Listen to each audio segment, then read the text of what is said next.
I think we're on. Hey, Troy. Let's do a market update. We, we've got our favorite Gloria Gaynor on. Yep. I Will Survive.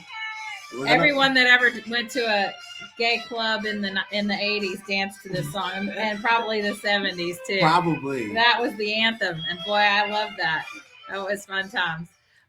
Okay, so you and I have really been studying the market mechanics. We've been looking at old books and viewing timelines of past crashes and whether it's crypto or stock market or the housing market. The European market's got a lot going on. The Chinese market's got a lot going. Give me in a nutshell what you've been looking at this week. And you just got back from New York too. Yeah, I just got back from New York. Great time out there with my girlfriend. Shout out Reese. Well, it just seems like with the increased amount of globalization that the United States market has been engaging in over these past 20, 30 years or so has really tied us in with the global state of the economy. There is the war in Ukraine. Russia has shut off the gas pipelines to Europe, and so that's going to be a huge shift because this will be the first winter in a long time where Europeans haven't had access to cheap gas, which is going to raise energy prices in Europe. Something like 3 times. Imagine your Duke energy bill going up. Now ours is already high because I've got the air down at 60 degrees at night.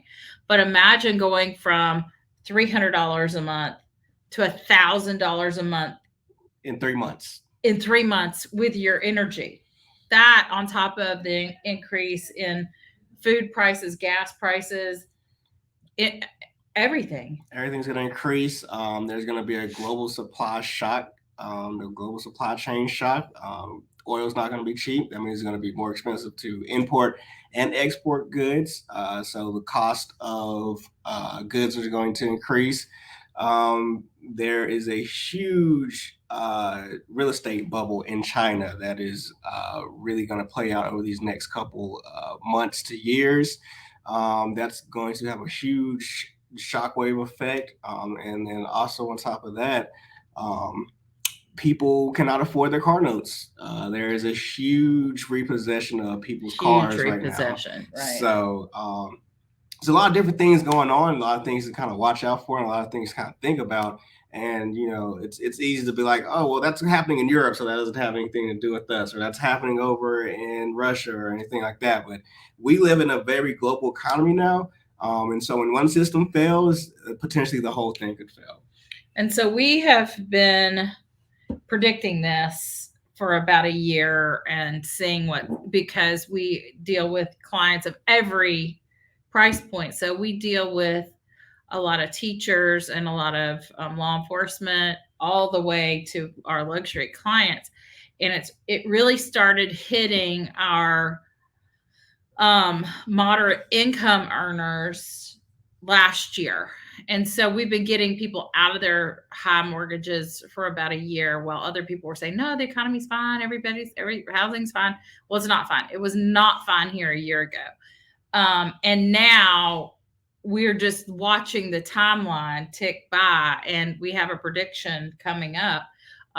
We think we'll see a lot more short sales eventually because people haven't paid their mortgages and their cars are being repossessed. A lot of foreclosures are going to start coming on the market that have just been put on hold for the past year.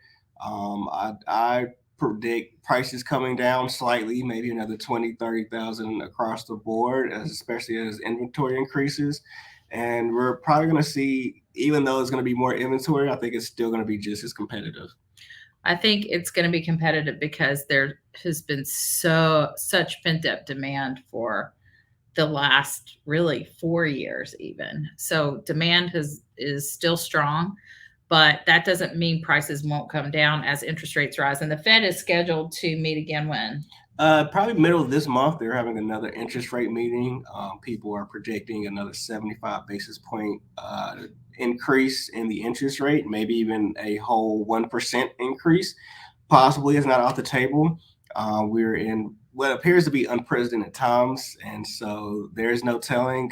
Inflation is still, even though it has not been increasing as much over the past month, it is still historically high. So there's no telling what the Fed is going to try and do. Well, an interesting thing too, the Federal Reserve just created its own digital coin, right? To compete with XRP and Ethereum and Bitcoin, and to try to control the money supply a little bit more on the digital side. And what do you think? What effect does that have, and why? Why did they create it all of a sudden like that? Well, I think it's been long overdue. The current state of transferring of money has not really advanced in 40 years. We're pretty much using the same sort of transfer system that we've always had. So it's long overdue. It's going to make exchanging money in between continental exchanges of money a lot faster and a lot more modernized. And I think that is a good thing.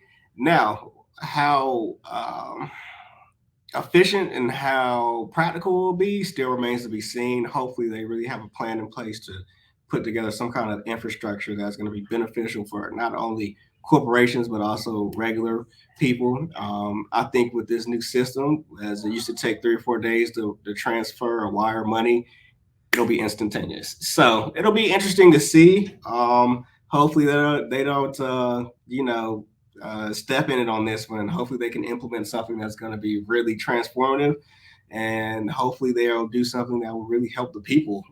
Yeah, that's not happening. But I'm a little bit more hopeful and optimistic. Yeah, I think it's more to control of the universe. But a lot of this precipitated from the SEC lawsuit with XRP, right? And they freaked out and they got that digital currency out there. They got when the money's on the line, they'll act fast. Yeah, they can. The Federal Reserve controls the money, and the one that controls the money controls the people. It'll be real interesting. XRP already has an established ecosystem, so it'll be interesting to see how the Fed will be able to counteract that within what's it been like 6 months or so that they've really been telling us. And also, is it JP Morgan? Chase has their own digital coin that's going to be coming, so that's going to be something to also be on the lookout for. And I think the digital revolution will not be televised. It won't be televised, but we bought into it, and I'm still bullish on crypto. Actually, I don't think it's going away. I think it's in the infancy. I don't really care what other people say. I feel like in some ways it's smarter, but I still believe in having a lot of personal supplies, a lot of cash on hand. You know how I feel. I like to prepare for the worst and the best. Well, cash definitely is going to be very critical. Warren Buffett has been on record as saying that he is stockpiling cash right now. Oh, I didn't know that. Cash is king, and cash also is always king. Gold. Gold will be gold and silver. Gold and silver commodities, nickel, and possibly uranium. These different commodities. I forget. Is it nickel? What goes into the EV batteries? That's lithium. Yeah, lithium. So that's going to be something to look out for next. But lithium's only mined in the Chinese own all the lithium mines and South America, I believe. Yeah, and these don't operate without a lithium battery. So, and your electric vehicle doesn't operate without lithium and nickel and iron. So commodities are going to be really important, and could be a hedge against inflation, and sort of could be a deflationary asset to hold. And also, I feel like the food supply is at issue. I don't know how you feel about that, but with prices rising, I worry about the everyday family and how they're going to survive this recession. With energy prices rising, it's going to be more expensive to farm. It's going to be more expensive to ship. It's going to be more expensive to supply. So food prices are probably going to, they've been stabilizing a little bit here these past couple of weeks. They might be going up. And if the supply chain isn't able to kind of get straightened out, it is definitely going to be, if not a shortage, at least a rise in prices. It's going to be interesting. It's going to be interesting. And we'll be watching it go every step of the way. My friend Susanna Kunkel has a short sale class or series that she's about to begin in the next 2 weeks. And so she has done a lot of short sales. She's sold a lot with cryptocurrency. So she really understands this alt market, this alternative market when it comes to crypto and short sales and foreclosures. So she's done a lot in that field. So she's got a lot of good stuff online, and she will be working on that as well. Susanna's in a luxury market in Pennsylvania. So that concludes our market minute for the day. But surviving the tsunami, what's your best advice? You know, real boring. Dollar cost average. If you're going to be into the market, that means no matter what happens, keep buying into the market, whether the price is going up or going down. Make sure you're saving more than you're spending, and make sure you have enough savings on hand to last 3 to 6 months of unemployment, if that were to happen. Yeah, I'd say so. Real boring advice. Nothing radical, and nothing that you can find anywhere. But I think those are actionable things that most everybody can implement. And I would say assume everything is going to double in price and have 6 months of everything on hand. Food, water.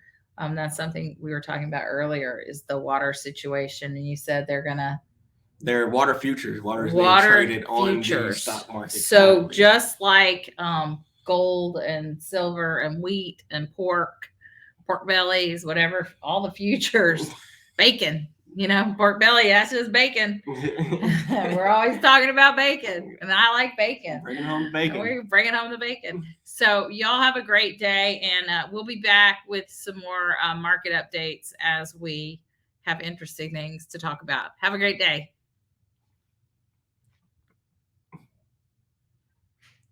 Well, I didn't end that very well.